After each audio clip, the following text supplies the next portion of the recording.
The first thing that came to mind when I saw this car was that someone had taken a toy from a Kinder Surprise and recreated it at full size. And that is not a criticism. Quite the opposite. The car looks so unusual and cheerful that you genuinely want to put one in your garage. But the Gurgel X12 was not some amusing homemade prototype. It was a real production car from Brazil. It sold reasonably well on its home market, was exported to other countries, and became the most successful model built by a small independent company. It is always interesting to discover forgotten chapters of automotive history, and this is one of them. In this video, we will look at the story of one of Brazil's most unusual cars, the secret of its success, and the fate of the company that tried to create a truly national Brazilian car brand. The history of Gurgel is inseparable from that of its founder, engineer João Augusto Conrado do Amaral Gurgel, who was born in 1926 in the city of Franca, in the state of São Paulo. Brazil remains one of the world's largest car markets, yet today it has no major domestic passenger car brand of its own. During Gurgel's time, the country's largest automakers were also controlled by foreign corporations, although several small local manufacturers operated alongside them. Gurgel's dream was to build a major automaker backed by Brazilian capital, using its own designs and technologies. He devoted almost his entire professional life to that goal.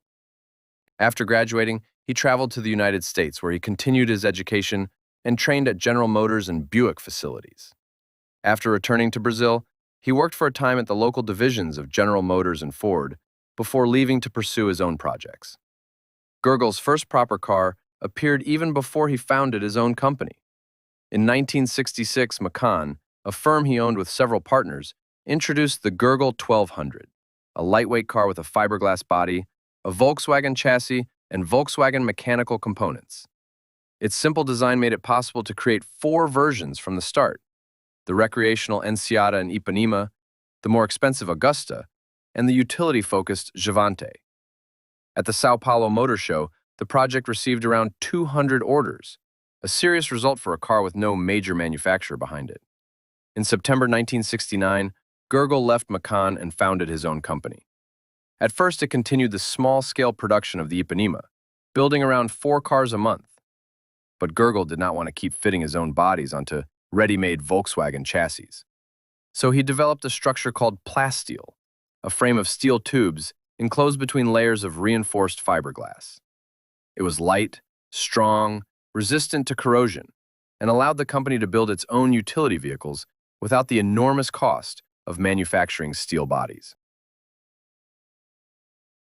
Gurgel soon realized that the company's real future lay not in beach cars, but in light utility vehicles. In 1970, the range gained a pickup and a version called QT, short for Qualquer Terreno, meaning for any terrain. These were the first models to use one of the company's most unusual inventions, the select traction system. The vehicles did not have four-wheel drive. Instead, the driver had 2 separate levers, each controlling the brake on one rear wheel. If one wheel began spinning helplessly, the driver could brake it and redirect traction to the other. The solution looked primitive, but thanks to the vehicle's low weight, it genuinely helped it escape from sand and mud. However, a more serious problem soon became clear. The shortened Volkswagen chassis, perfectly adequate for a recreational car, did not cope well with constant off-road use. That led to the Zavant XT72 in 1972, the first production Gurgel to use the company's own plasteel structure. Volkswagen still supplied the engine, gearbox, and other mechanical components, but Gurgel no longer needed a complete, ready-made platform.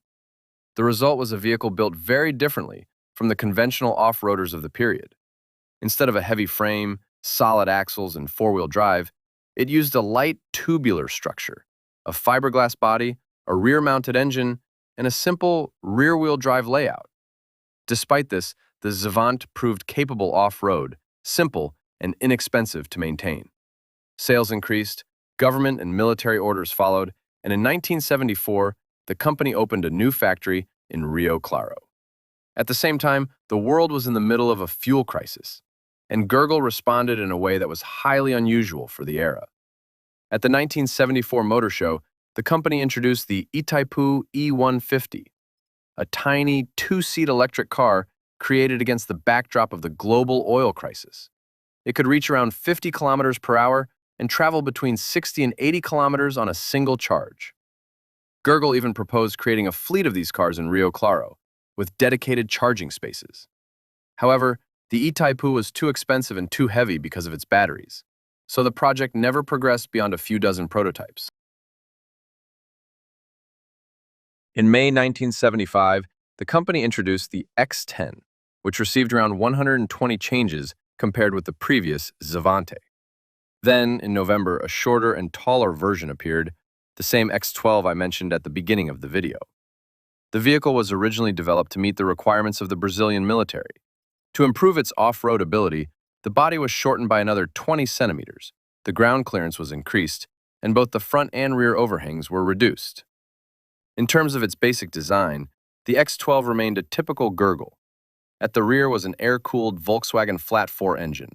Drive went only to the rear wheels, and the lack of a differential lock was compensated for by the select traction system. On paper, none of this looked very convincing for an off-roader, but its low weight, short overhangs, and high ground clearance allowed the X12 to handle sand, mud, and broken roads with confidence. The X12 became the company's greatest success. It was offered with both soft and hard tops, served with the Army and police, was used by public utilities, and was exported to countries across Latin America, Africa, and the Middle East. In 1988, an updated version called the Tocantins appeared. Combined production of the X12 and Tocantins reached around 16,000 vehicles. And this is where it is worth stopping for a moment, because neither the X12 nor the Tocantins was a cheap car. Just imagine, in 1980, the X12 cost 16% more than a proper four-wheel drive Jeep, 23% more than a Chevrolet Chevette, and no less than 64% more than a Volkswagen Beetle. What justified such a price, and why 16,000 buyers chose to pay more for a Gurgel instead of a more conventional car is difficult to explain. But the fact remains. And at the height of its success, the company may have made its biggest mistake. Instead of consolidating what it had achieved and continuing to develop the direction that was already working, Gurgel began spreading its efforts across several projects. João Gurgel's thinking is understandable. Choosing the one right path is never easy, especially for a small independent company. One of the new directions was a range of larger vans and pickups aimed at the military, police, and other government services. A major state contract could have been a real jackpot for Gurgel. At the same time, Gurgel returned to the idea of an electric vehicle. This time it was not a tiny city car, but a commercial van called the Itaipu E400, which entered production in 1981. A higher capacity E500 followed later. These vehicles were designed for short urban routes, so their main buyers were government agencies and large companies. But the technology of the time imposed too many limitations. Heavy batteries, a high price, and a short driving range once again prevented an electric Gurgel from becoming a mass-market vehicle, and production remained limited. However, João Gurgel's main ambition was still to create a Brazilian passenger car that did not depend on Volkswagen components. In the mid-1980s, work began on the Sina project, a national economy car. It was later renamed the BR800. This was a completely different vehicle. Gurgel developed its own two-cylinder engine with a displacement of around 800 cubic centimeters. The car was small, light, and extremely simple. To raise the money needed for production, the company took an unusual step. The first buyers of the BR800 had to purchase a package of Gurgel shares together with the car, effectively becoming part owners of the company. At first, the gamble worked. The BR800 benefited from a special tax break and became one of the most affordable new cars in Brazil. Demand was greater than the company could handle, but it did not last. In 1990, the tax rules changed. The rate applied to the BR800 increased, while major manufacturers were allowed to produce their own cars with engines of up to 1 liter under favorable tax conditions.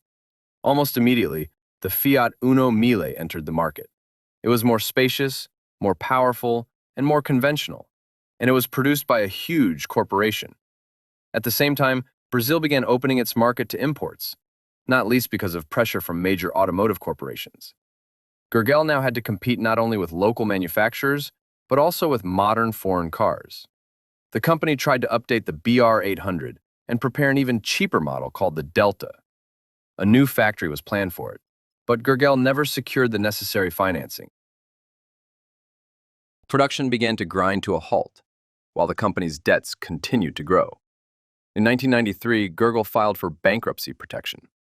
A year later, João Gurgel requested a loan of $20 million to keep the company afloat, but the government refused. Gurgel was declared bankrupt, although an appeal allowed the company to struggle on until 1996, building around 130 cars during that period.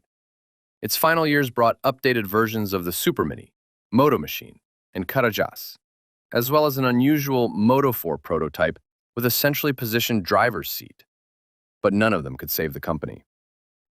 After the factory closed for good, Gurgel began giving lectures on entrepreneurship and on how to pursue a dream.